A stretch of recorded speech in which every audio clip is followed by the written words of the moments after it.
What? Yes, excuse me, sir? What? What soup menu tonight? Yes, we got the lentil soup and pea soup. Lentil soup? Uh-huh. What's that made of? Excuse me, I can't hear you at all. What is in the lentil soup? Okay, anything else? What? Would you like anything else? What is in the lentil soup? There's chicken broth and vegetables like carrots, onion. Why'd you call it lentil soup then? I'm sorry, I can't hear you at all. Why is it called lentil soup if there's all those other things in there as well? Sir? Shouldn't it be called lentil, vegetable and onion soup? Uh-huh. And chicken? Okay.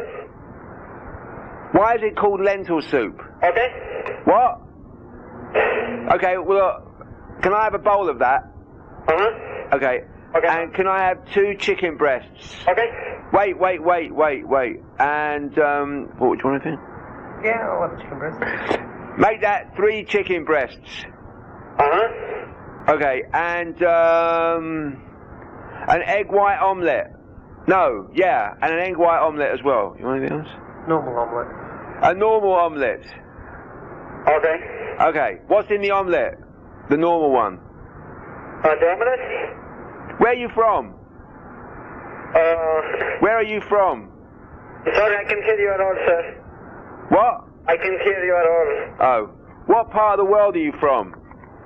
Tell the people in Australia what part of the world you're from. No. I don't know. Maybe I better. Let me tell the waiter to call you back. Okay, that's okay. Anyway, have a very nice Christmas and a Happy New Year. Same to you, sir. And we'll have that stuff as soon as we can have it. Oh, can I have a large bottle of water as well? Uh-huh. Thank you very much. Okay, you want lentil soup, 3 chicken breasts and egg white omelette and large water? Sounds great. Okay. Yeah, that's it. Okay. Okay, thank you. Thank you very much. Bye. Oh, wait. No, that's all. Hello. Okay, thank you. Bye. Bye. This is Nick Black in West Hollywood. I'm at the Chateau Marmont and I'm with director Tony Kaye and we're trying to order... Artist. Artist and filmmaker. Can I call you a filmmaker? No. No. Okay, just artist. Tony Kaye. Tony, we're just trying to get through the... Yeah, he was from somewhere. Well, after our order, let's have a little chat about yourself. Tony, where did it all start for you? How did you become involved in the art world? Was it as a little kiddie or...? Well, I'm not really involved in the art world as such. No choice of mine. I have to admit, it's more the choice is theirs. Could you just hold on a second? Yeah. Hello? Hi, this is room service calling. Oh yeah? The chef couldn't hear you too well. I just want to double check the order that you just placed. Yeah. It's 2 lentil soup? No, 1 lentil soup. Okay. 3 chicken breasts? 3 chicken breasts. 1 egg white omelette? And 1 normal omelette. And 1 regular omelette? And a big bottle of water. Mineral water. Okay. Sounds... Do you want anything in the regular omelette? Do you want anything in the regular omelette? Cheese. Cheese in the regular omelette. Okay. Okay. All right, thank you. Thank you. Bye-bye. Bye-bye. Okay, go on. This is still the Chateau Marmont and we're still trying to get our order through. Where were we, Tony? You don't belong to the art world. I'm saying I'm not part of the art world, but that's their choice, not mine. Right. How do you mean, their choice? And who are they? Me trying to be involved in it either. Right, okay. I've been knocking on their door for about 5 years. So what? Is it like an elite club where they won't let you in, or what is it? It's Tracy. well, I don't. Oh, Tracy, I'm finished tonight actually. Hi, sir. Yeah. You could come and pick me up. Well, you know, whoever's going to come at 5:30 All right, sir. tomorrow morning. Thanks very much. Good night. Ready. All right, good night.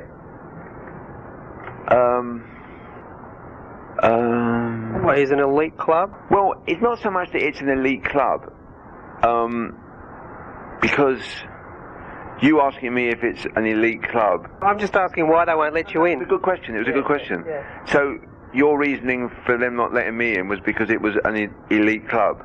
Well, I'm scared. Why else would they let you in? Well, no. What does elite mean, though? It means... Very important, very high. Yeah, very hard to get in, too. So you're implying, hard to get in. Yeah. Difficult to join. Yeah. It doesn't necessarily mean it's elite, though. Perhaps not. Because when you say is it an elite club, that means I'm not good enough to get in, right? No, I'm not saying that. I'm just saying... That's what elite implies. That's what it is, you know. That also means that they could be like too snobby or too... Well, anyway, whatever they are, I'm not really a part of that world at all. But you've had gallery showings and things like that. I have had many gallery showings. I've shown actually at the best galleries in the world. I've shown at the Tate Gallery in London. I've shown at the Museum of Modern Art in New York. I've shown at the Museum of Modern Art in San Francisco. I've shown at the National Gallery in Washington. I've shown at the Louvre Gallery in Paris. I was actually the first artist to be shown at the new Tate Gallery on Bankside. But they've all been uninvited exhibitions. How do you mean, Tony, uninvited? What, you invited yourself? Yeah. Yes. How do you invite yourself? Well, you simply put on a show. Okay. And you put the show on there, wherever there may be. And, you know, they've all been very successful, the shows.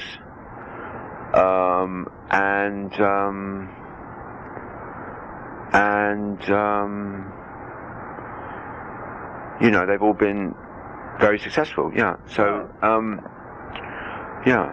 And the more of these things I do, the tighter they seem to lock the door of the, you know, the art world, you know. Are you too successful? Are you too, controversial? Are you too your own man, or what is it? I'm not controversial at all. It's just, I think the real reason why the door is locked is because I haven't got anything for sale, so I'm not really of any use to them. I see, right. The dollars. I want to ask you, in particular, some of the pieces of work which aren't for sale, like the AIDS people. I mean, how do you think these things are? For sale. They actually are for sale. Actually, I've forgotten about them. I've forgotten if they're for sale or not, to be honest. Which particular ones? The ones where they were in the nude and, you know, you just sort of like had them sitting down and people would come up and interact with them. Yeah. What about them? How did you think it up, and what, are they for sale? Well, I was at the National Gallery at an exhibition of mine. Actually, not in the gallery itself, but the exhibition was over the road that particular occasion. No, actually it was, because it was part of the gallery. I was at the National Gallery in Washington, where I was displaying Roger, an English tramp. I took a little bit of time out and was wandering around the gallery looking at other pieces in the gallery, and I was looking at actually it was a painting by Robert Rauschenberg, and I noticed, it was rather interesting, what I noticed about it was the little plaque next to the painting that said the name of the piece, what it was made of, who it was by, and then underneath it said, please do not touch. And then there was like a railing, you know what I mean, around the painting. Not a railing, a little bit of something or other. Well, you could call it a railing, I guess. So I thought to myself, it would be interesting to do a piece that was about touching and actually having a plaque next to the piece telling people to touch it as opposed to do not touch it. So I thought, well, what could that be? So I thought, as I'm looking at the plaque, not the Rauschenberg, but the plaque, not that there was anything wrong with the Rauschenberg, it was a very nice piece of work actually. As I thought, well, what would be interesting is to have a person with AIDS, because then if I put a sign next to it saying the name of the piece, who it was by, what it was made of, and then please touch, the whole thing about touching a person with AIDS, not so much now, but more then, there was very much a sort of taboo, you know, around people who have, you know, terrible fortune to have caught this thing, and you know, I thought that as a piece, as a work, it would kind of do some good, and it would break down that taboo. And I just thought it would be kind of interesting, sort of doing it. Most of the things I do are investigative, and I do them to kind of learn something from them. And so that was what I did. You know, I did it. You know. And what was the reaction to it? Well, it was interesting, really. I did it for the first time in New York, and I just got a series of people. I did it at the Museum of Modern Art in New York. I got a series of people who sat on a chair outside the museum with a sign next to them, and that was the most amazing thing, because people were going by and they were hugging them and they were kissing them, and it was really the most wonderful thing. And it got written up. I mention this because this is very important to me in a lot of the work I do. I'm very interested in the coverage that the work gets, and some of the work that I do I call hype art, because I'm very interested in the value of art, why something costs X amount, and you know, how does one determine the value of a work of art? Because you can't determine it in the value of the materials used, although that obviously plays a part. But I believe that the valuation comes about basically by how much hype the piece has had, or the artist has had, and so I've devised this sort of genre, if you like, called hype art. So it did very well, this particular piece. It got a very big photograph in the New York Times, and then I did it again in Los Angeles, and I took a banqueting hall in downtown LA, which is just off of Skid Row, and I put on this show for a month, and this time I went one step further, and all the people that sat, the 8 people with AIDS that sat on the couch were nude. But I did this sort of participation thing where there were tables with, you know, paper on and paints and all kinds of things.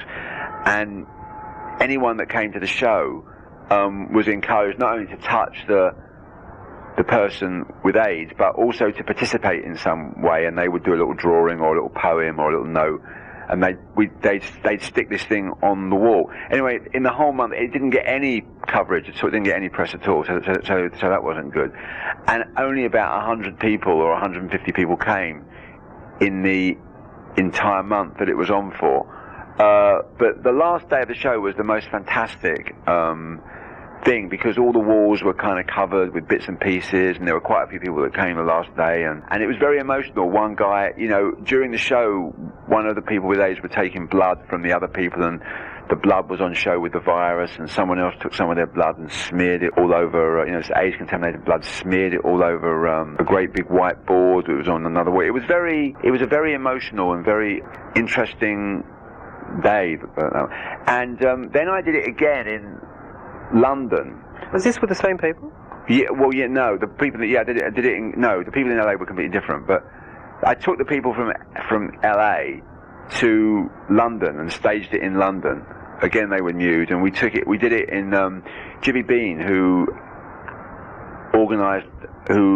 is a sort of a curator, an English curator, organised a space. Actually, it was a disused sort of car park area, enclosed car park area, or a building that was, I forget what it was. It was a space.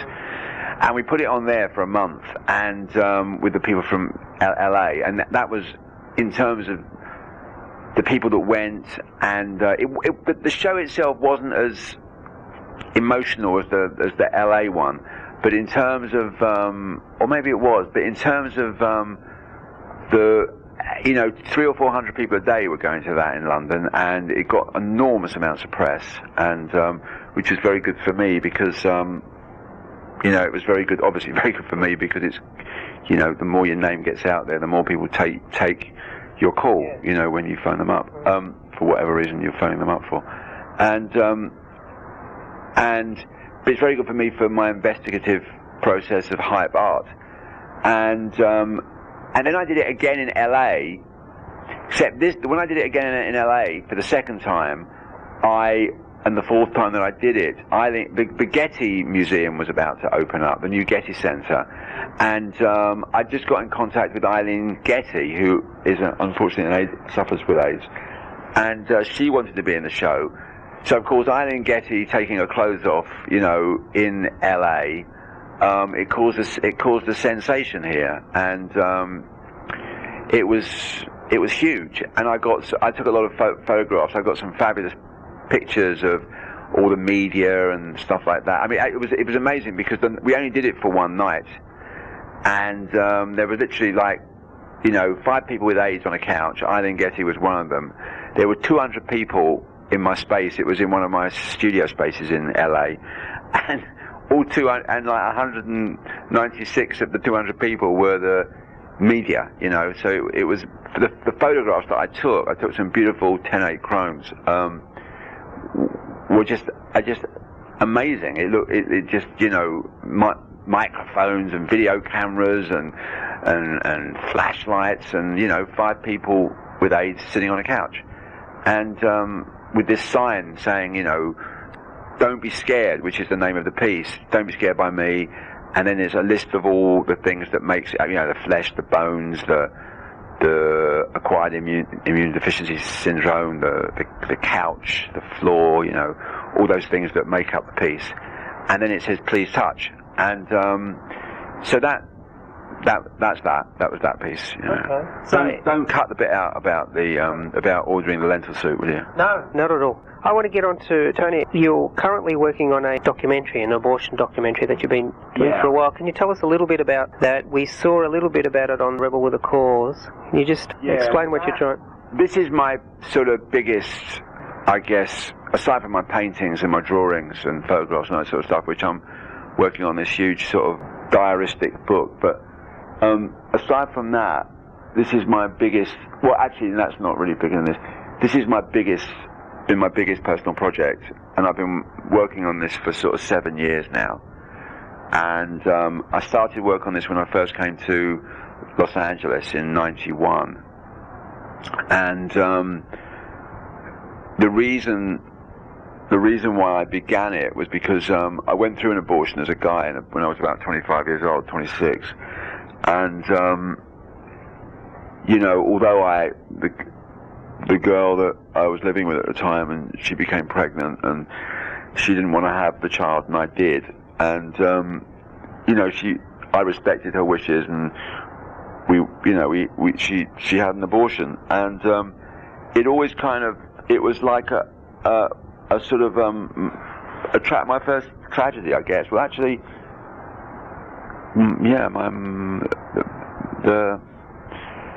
maybe it's the only tragedy I've ever encountered, actually.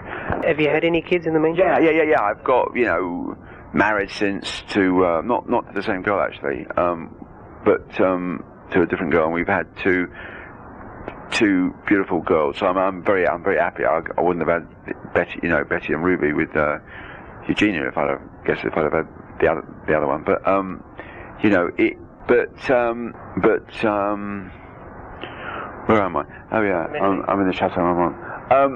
So I came to Los Angeles. You know, at that time, I came to Los Angeles as a sort of really as a you know, I'd had 3 or 4 successful years, you know, making television commercials in London, which had put me in a position to get possibly a film, which was the reason why I was making the TV commercials. And but I was starting to get offered all sorts of things that I didn't really want to do, and it's very difficult, well, it was for me anyway, to live in Los Angeles without making a film, because everyone in LA is making a film. Exactly. Whether they are or they're not, they're all making a film. You can't get in a taxi and the taxi driver's not making a film. I mean, he might not be shooting it, but he's thinking about it, or he's in development, or he's about to going for auditions or whatever. Anyway. So how did American History? Well, I haven't. Let's not talk about that fucking. Let's talk about that fucking piece of crap shit. Fucking New Line cunt wankers, producer cunts, arseholes. Back to the abortion film. Yeah. Brian Whitten, development executive. He's a cunt as well. You can say this because in Australia, right, they don't mind that stuff, right? Okay, good. That's kind of fine. Real people there, not like the fucking wanky arseholes you get here. But anyway, back to the abortion film. So anyway, so where are we? Oh yeah, we're in LA. We're in LA, and so I thought I never really made a documentary. I didn't really know what documentary filmmaking was all about. I just assumed you just start, and at some point you finish, and then you figure it out. You figure out what you've got, and that was 7 years ago, and it's been, I've never really known when it was going to end, aside from the fact that it was going to end at some point. And I've made this very kind of serious, I made the film because I wanted to investigate really what abortion was, and for my own reasons, having experienced one, and I guess I just wanted to see one, really, to see what happened. Because there's no definitive documentary on abortion that I know of, no. Except for the People versus Roe versus Wade. Tell him. Most of the things about abortion have been sort of propagandist, in the sense they've been on one of the sides. And although my film is very much a sort of down on religious bigotry, it doesn't really take a side, and I hope it does justice to the arguments of both sides, and then the viewer can figure out what their opinion is. When do you plan to finish it, and do you plan to release it? I'm locking it in about 4 to 5 weeks, and for theatrical release? Oh, I don't know. I mean, it won't be completely finished for about another 3 or 4 months. And then I was thinking of doing a screening at the Venice Film Festival and inviting the Pope to see it. Do you think he'll come? I don't think so, but I mean, it just as a piece, an art, as a gesture, art piece to invite the Pope to see a movie about abortion, I think. Perfect movie for the Pope. Yeah, for a peep from the Pope. Let's get on to American History. I gather that you had a bit of trouble with New Line. Can you quickly tell us what the problem was? Because we don't really know. Well, the problem really was this, is that, everyone sees all the movies that come out of Hollywood, and everyone's probably noticed, anyone with any sense that is, that most of them are not terribly good. And there's a reason for that. Aside from the fact that most of the directors are not very good, but there's another reason for that as well, and that is that there is this system that there's this kind of sort of cadre of people of non-artistic people that all wanted to be a part of an artistic world, the movie world, because it's exciting and all that sort of stuff. And they manage through charm to occupy positions of power. And anyone who occupies a position of power and has got there through charm is a very dangerous person. And what these people do is, once they get into this position of power, they're obviously very insecure because they don't really know how they've got there. They don't really know, they have no idea what they're doing, and they as long as the process around them is very artistic and very free form and very free flowing, they obviously don't think they're going to stay there very long, because they can't live with that kind of stuff and they can't control that kind of stuff. So what they do is they make themselves feel at home by making the process not artistic, by making the process conform to a set of rules and circumstances that suit them, and basically they drag the whole process down to a level where they feel more comfortable and know they're going to be working for another year. And you know, the process, the tree that they grow, because there's so many branches and leaves and bits and pieces, every now and again it does bear a bit of fruit, more by luck than judgment. And that one little bit of fruit is very profitable, and it keeps them in business for another year. And that's really what happens, and that's what happened to me. And I was making this very little film for nearly 2 years and trying my best to accommodate these oafs. And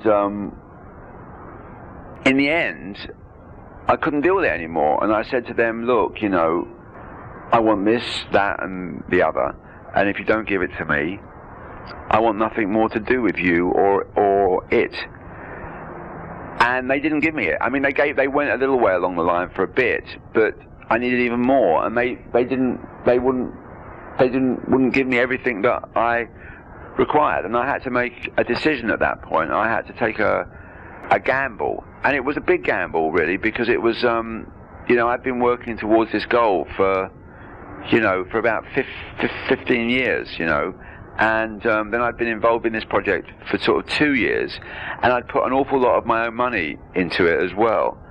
And I knew that once I went to war, I was going to create a situation and a persona that might forever close every door in this town. But what I did was I weighed up the pros and cons, and I thought to myself, well, it's not going to close every door. And actually, when you think about it, I want to close these doors, and I want to burn as many bridges as I can, because I can't possibly go into another process like this again that's going to go on for a couple of years and be working with people that don't understand the way these things occur and are not going to give me the respect that I think I deserve. And I did most certainly deserve it in this case, because I'd made a film for them very inexpensively. I put an awful lot of my own money into it. The first cut that I did for them in 12 weeks had screened very, very well. And, you know, the only reason why I was taking so long after that is because I'd been taking care of all their notes and thoughts and changes and whims and etc., etc., etc. So,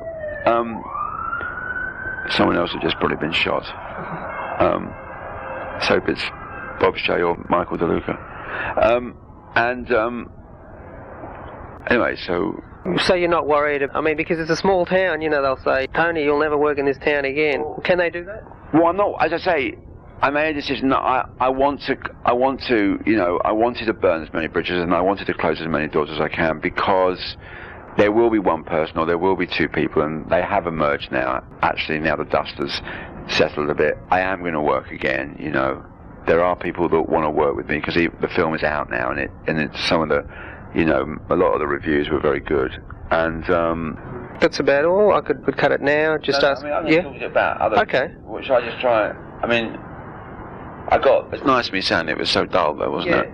No, it's fine. Do you think people are bored yet? I doubt it. The decision I made to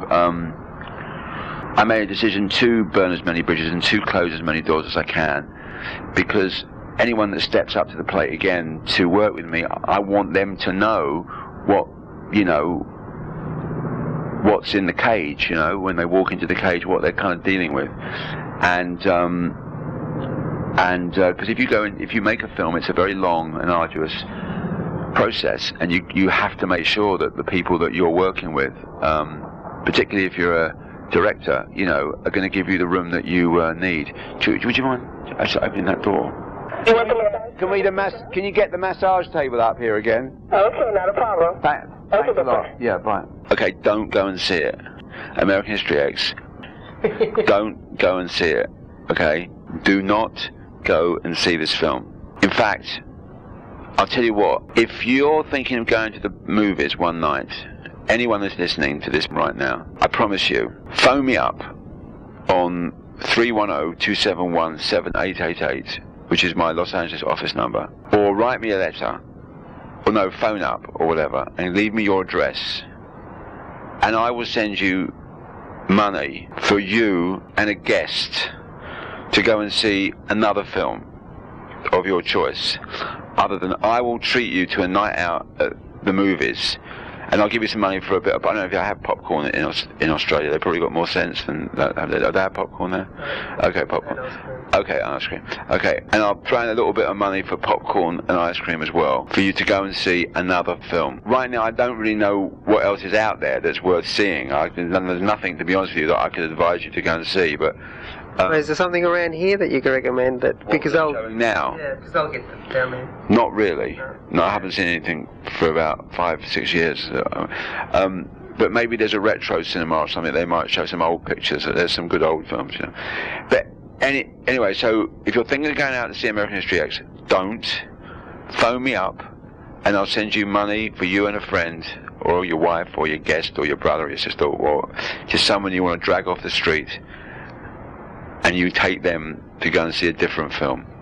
Or I'll pay you, okay, I'll pay you $25 Australian dollars to go into, $25 and your admission price for a ticket to go into American History X in the middle of the film and to shout, "This is a fucking load of rubbish," and walk out again. Go in there and shout it out, and I will send you the money. Just as long. I mean, do you want proof of this, Tony? How are they going to prove that they did it? Well, if you could take in a. No, I'll trust. Actually, no, that's a horrible thing to do because I don't want to spoil people. There might be someone in there that is enjoying it, so I don't want to spoil. Actually, no, I don't want to do that. I've changed my mind about that. That's really quite a vandalistic. I don't want to do that. So I don't. We'll just stick to the other thing. Yeah. I'll send someone else to go and see another film.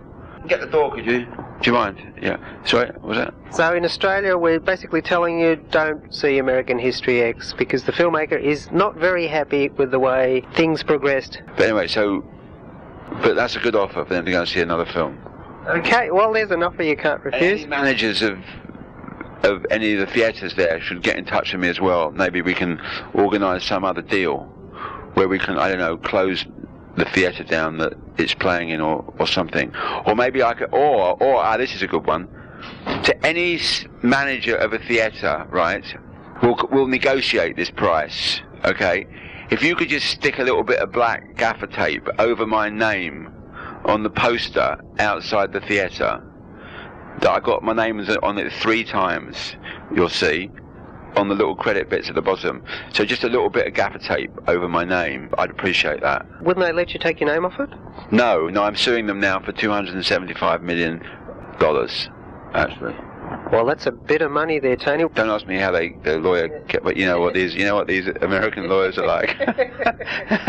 All I know is they work on a percentage, so the more they can get. That's what it was. Yeah, that's what it was.